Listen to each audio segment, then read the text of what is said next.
Hey, good morning, everyone. Good to see all of you. Our passages for today are going to be Romans 8 through 11, and we're going to jump right into it because I would love to take a popular verse and dig through some of the words in it. And it's the famous verse that so many people, they use. But if you think about it, it can actually be confusing as well. And the verse is Romans 8:28. Many of you guys know this, but this is what it says. It says, "And we know that in all things God works for the good of those who love him, who have been called according to his purpose." You see, I remember being a freshman in college, sitting in what we called the Geiger Center of Oklahoma Baptist University. It was the central place that everyone would just congregate. And when I walked in that morning, it was super crowded, and so many people were just sobbing. They were crying, and there I was, just like so many of you guys, watching 9/11 and standing there in just shock, And here I was at a Bible school learning about God and seeing this tragic accident, wondering where God was. Okay, so here's Paul. He's writing this verse, and surely, I was just thinking about this, like, does he really mean all? Like when he says that word, like, does all really mean all? And he doesn't just say it, but he also says it with confidence, because did you see how he started? He said, "And we know." Okay? I mean, this word know, this word is stronger than a feeling. This word is stronger than believing.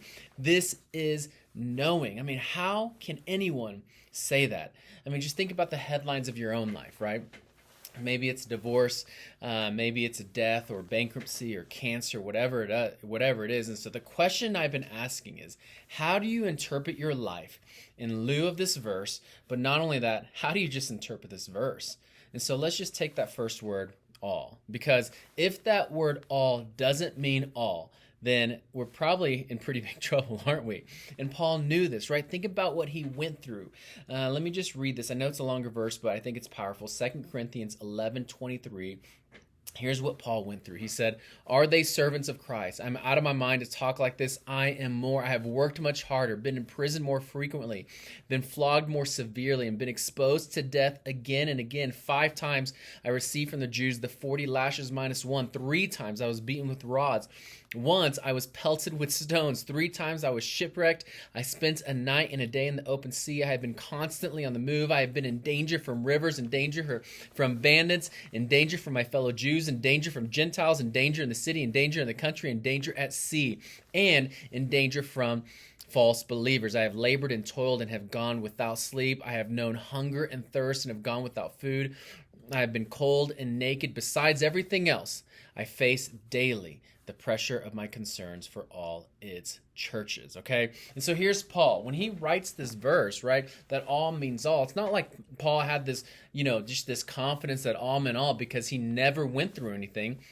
And so where did Paul get this confidence? Like, where did it lie in? So let's just look at a few more words in this verse, okay? We looked at the word all, but now let's look at the word works, okay? That word for works literally means synergy, okay? It's where the sum of the whole is actually greater than the parts that you put into it.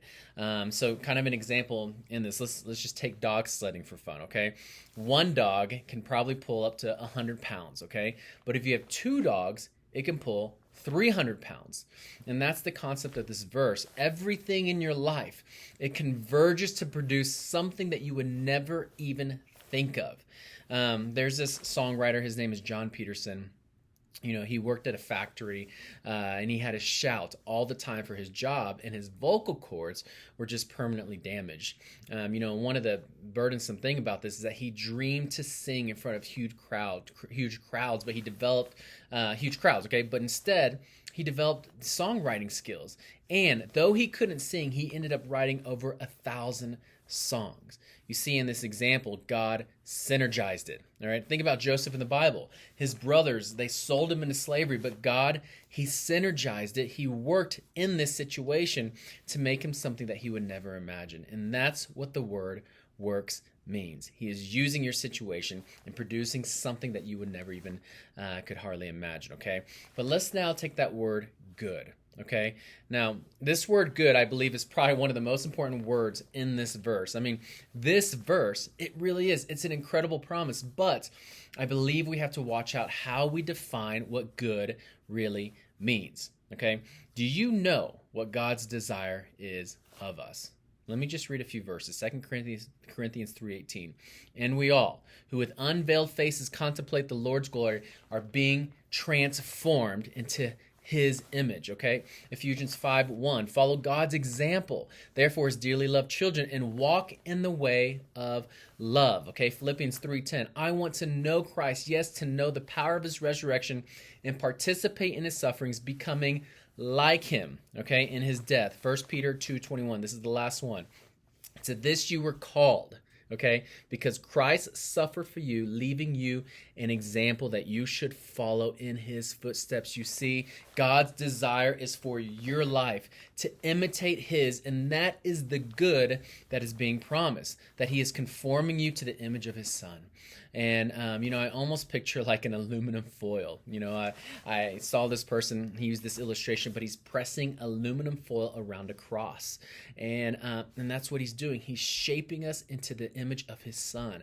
And he's going to press in areas where we need to be pressed. And though it may hurt, he is shaping you into his image, okay?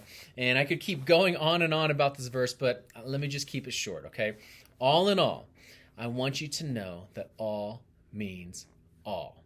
It does, okay? And whether it's thinking about 9/11, type of event, or the 9/11 in your personal life, give it to him, okay? And trust that he is working, that he is synergizing it. He will not only use it to shape you more into the image of his son, but he will even strengthen your calling and your purpose that he has set before you. You read all throughout Scripture. I mean, he did it through all the giants throughout Scripture. He did all the greats throughout history, and he can do it in you. Trust them, lean into him, and let him continue to press you as he is doing a good work in you and for his kingdom. Hope you guys have a great day.